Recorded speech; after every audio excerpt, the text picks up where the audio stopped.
Ayan guys, update ako ng ginagawa kong Honda CR-V na overhaul po ng power steering rack. So bali nalinis ko na yan. Ito na yung ano natin, mga kaha ng steering rack assembly. Shafting. Ito yung pinaka steering rack shaft. So nalinis ko na rin yan. Tapos yung ibang parts, nandito na rin yung ibang parts. Tapos ang gagawin ko ngayon, tinitingnan ko kasi yung oil seal. Okay pa naman yung oil seal niya. So bali hindi pa naman siya damaged. Babalik ko na muna ito. Siguro kaya tumagas kasi sobrang dumi ng fluids na nakalagay. So gawa na rin nung pagkabayo nung nung CR-V kasi nahulog kasi to eh. So kaya siguro tumagas yung niya, yung steering rack. Kasi kumbaga na misalign yung oil seal. So pagkabayo, biglang umangat siguro yung oil seal. Tumagas yung yung fluids. Kaya ngayon ang ginawa ko, nilinis ko na muna tapos susubukan ko siyang i-assemble uli, i-pressurize. So bali mag-pressure test ako dito sa may bandang dito. I-pressure test natin to kung gaano kalakas yung pressure na kaya niyang i-hold na walang leaking. So ganun yung gagawin ko para malaman kung wala siyang tagas. Bali a-assemble ko na muna to.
Guys, gawa kan pressure test ko. Gusto niyo, guys, natin daw.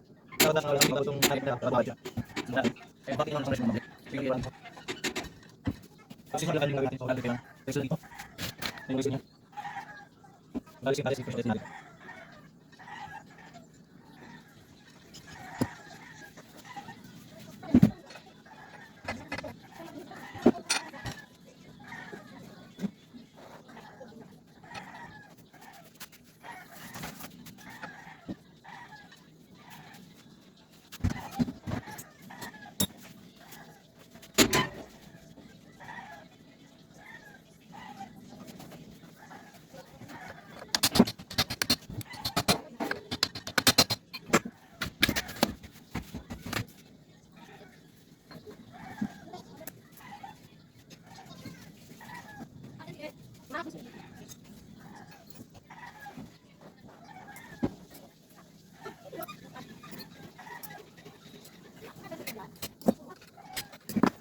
And wala nagkakawa kasi ito ng picture testing natin.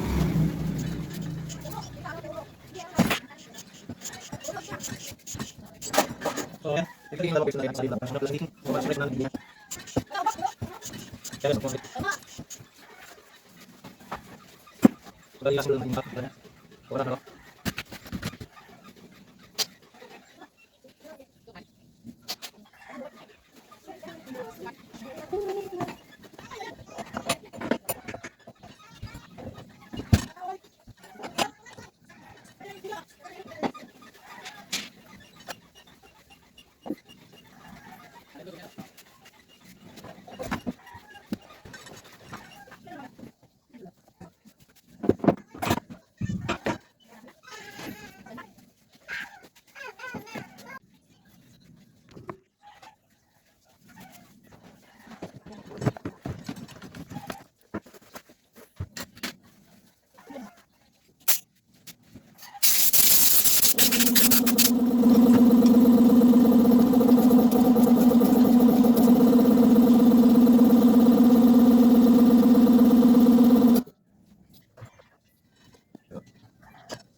ito na pala sir yung steering rack na in-overhaul natin.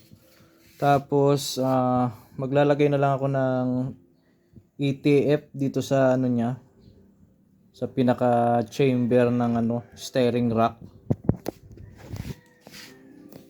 Tapos anong gagawin natin dito ay magpe-pressure test na tayo. So bali pupunuin ko muna to ng ETF para matesting na rin kung may leak ba siya or wala.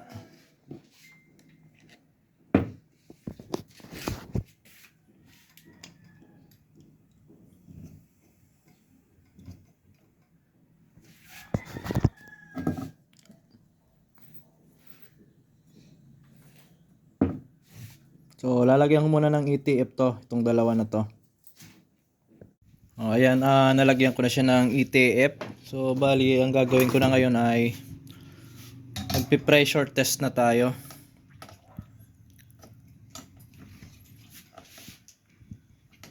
So, ito na yung pinaka pinaka dati niyang tubo dito na nakalagay. So, gagamitin lang natin tong pang pressure test muna. So bali ito na yung gauge.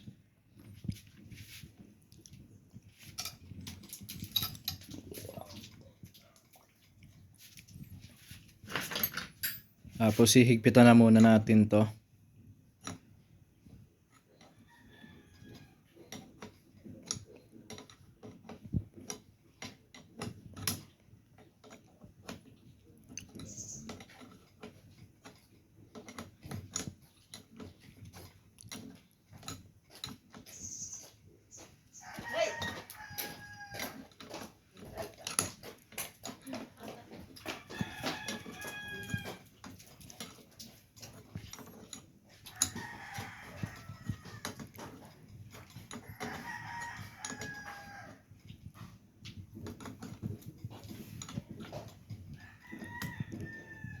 So dito kasi guys, ang mangyayari dito, pag okay ang oil seal natin, wala siyang leak, kailangan yung ibibigay nating pressure dito.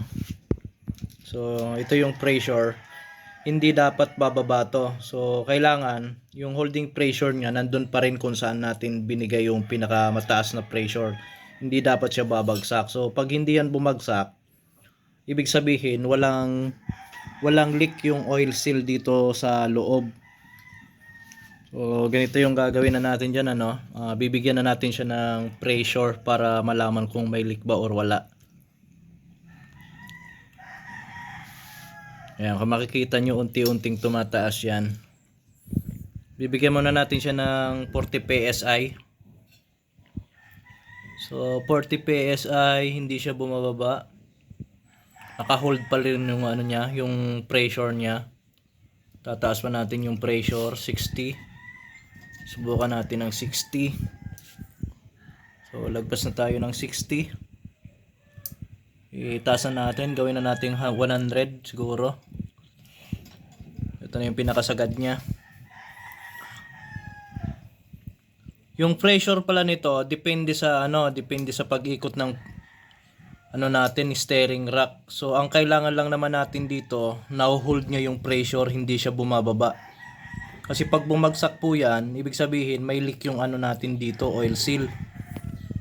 So ayan, hindi siya bumababa, ibig sabihin yung oil seal nito okay.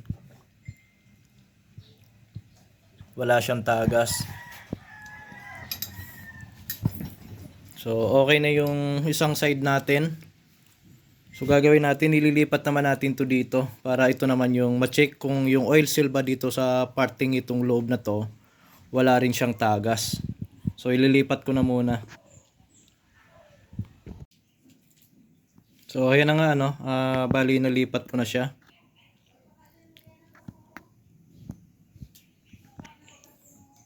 Nalipat ko na yung natin, yung fittings. So bali ang ipi-pressure test naman natin ay itong side naman. So dalawa kasi ang oil seal niyan, isang left saka isang right na oil seal. So bali yung PSI natin ay nasa 0 PSI. So lalagyan uli natin to ng pressure para malaman natin kung okay ba yung oil seal niya or hindi.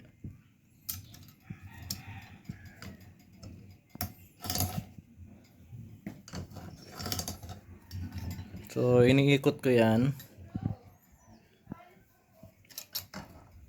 So, kailangan kasi hindi babagsak yung pressure natin para malaman kung okay ba. So, ayan, naka 100 PSI na rin ako. So, yung pressure niya ay okay din. So, wala rin siyang problema. So, kaya ko pang itaas yung pressure niya. Isagad. So, okay na to. Wala rin siyang wala ring leak.